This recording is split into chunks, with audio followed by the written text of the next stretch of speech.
Welcome back to Just Between Us, a show where I now have to edit this afterwards, so we're recording it on QuickTime in my office because I don't know how to have both audio and video and combine it. You gotta.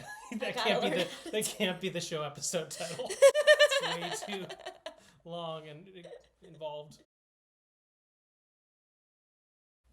Okay, so full disclosure, we already recorded this video, but I didn't hit record.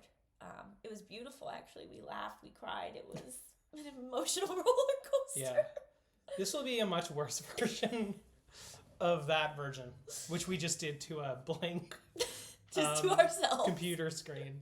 Yeah, where did we go the first time? We kind of covered... So your mom's dead. My mom is dead. All right, so let's hit the big highlights from the last video. We'll just go through this real quick. Most traumatizing thing that's ever happened to either of us. Awful, yeah. Absolutely totally terrible. Worst thing. What was it like for you having to navigate both, like losing this person who was so important to you because you were so close to my mom, but also like having to help me through it? It was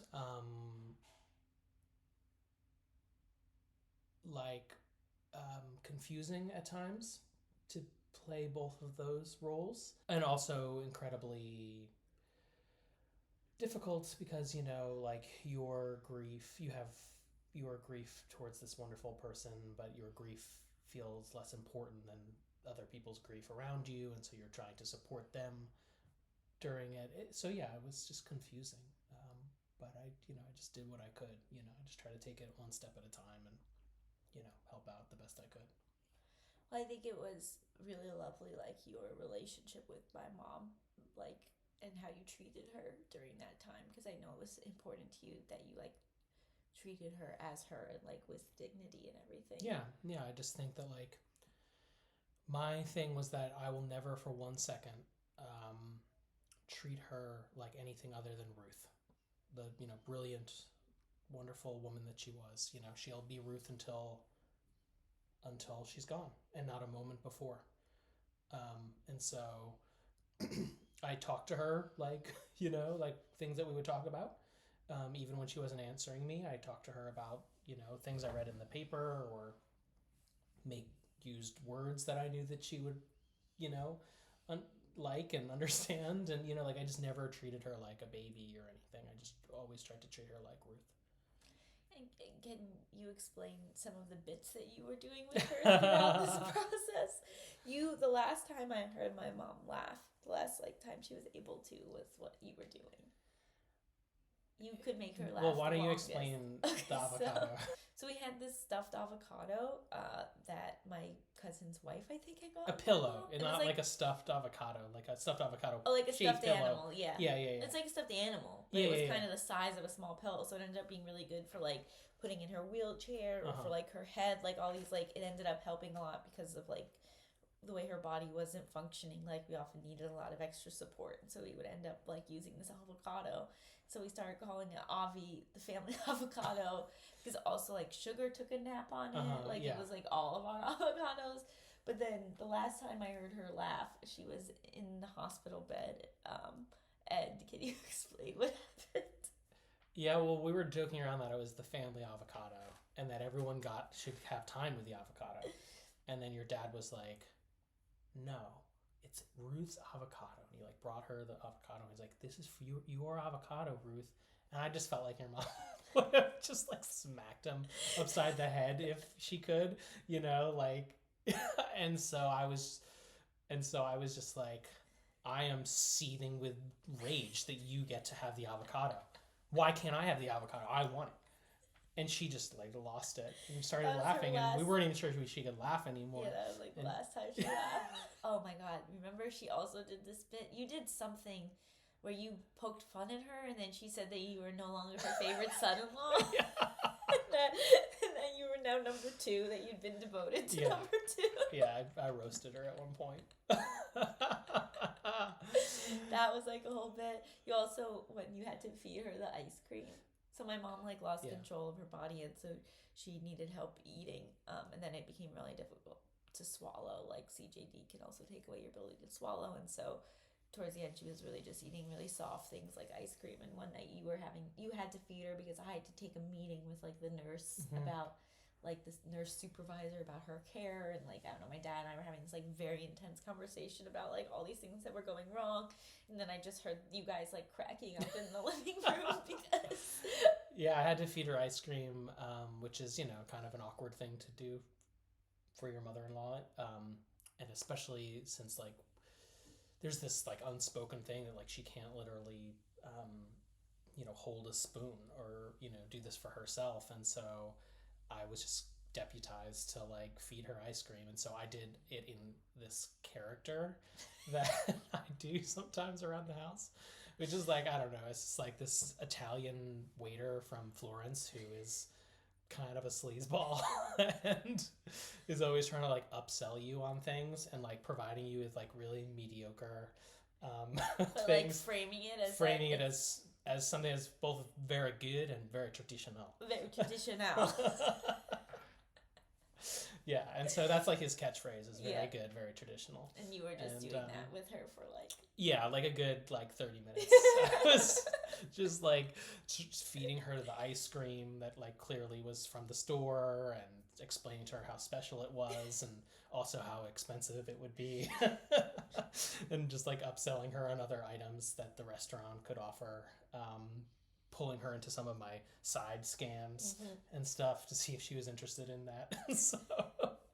and so yeah, I mean it was I think she thought it was funny, but I think it was also like we were cutting the tension a little bit. And well, yeah, I mean that's what we were saying in the first version of this video about like how we all turned to humor, and especially that night that both of them fell out of the bed, where my mom fell out of bed while she was asleep. She fell out of the bed and she broke her nose, and there was blood all over the carpet, and it was crazy. And then my dad tried to get to her, and then he got tangled in the sheets, and then he fell out of bed too, and he hurt his face. He had got rug burn on his face. He still has like a scar on his face. Blood all over the carpet. and then my dad might have had a concussion, and so then I had to call 911 and be like, my dad fell out of bed. He might have a concussion. Also, my mom fell out of bed. Please don't hang up on me. I swear this is real. Your dad, we would ask him like what day it is. He would mess with us. He would mess with us. We were like, not the time. We're like, we can't do this right now. These jokes are not appropriate. But that was definitely like, I think, people when they experience like awful things, like probably some people shut down, some people get angry. And just like the four of us, it just seemed like very much that it was all about making light of it the most that we could. That was also, I feel like, the last real time where we didn't know she would die for sure. Yeah.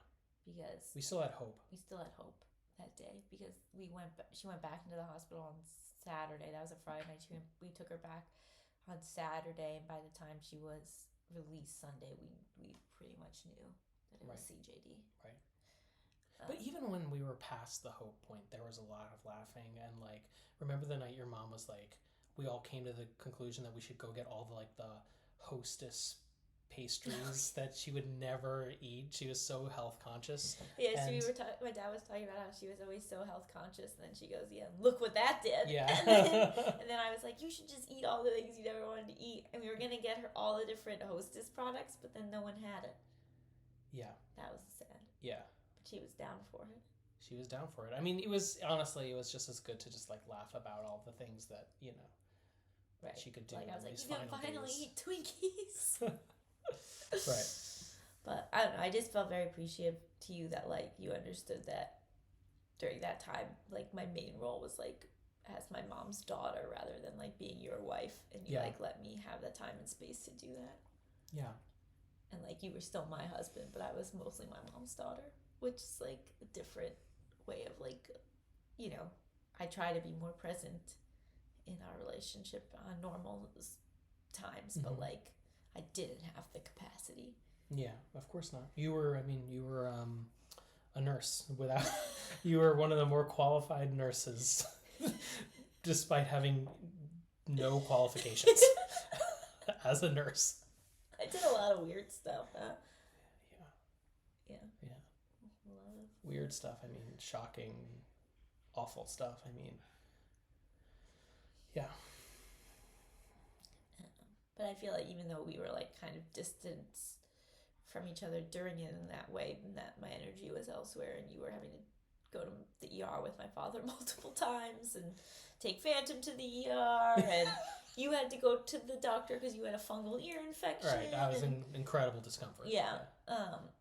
Like I feel like in the longevity of our relationship, that time brought us closer together. Yeah, absolutely. It was the deepening, even if it wasn't us being present with each other at the time, you know. We were taking care of each other in a much different way. Mm-hmm. Thank you. You're welcome. And now we're fine. Totally fine. Yeah. Everything. I like barely remember it. I'm over it. Yeah.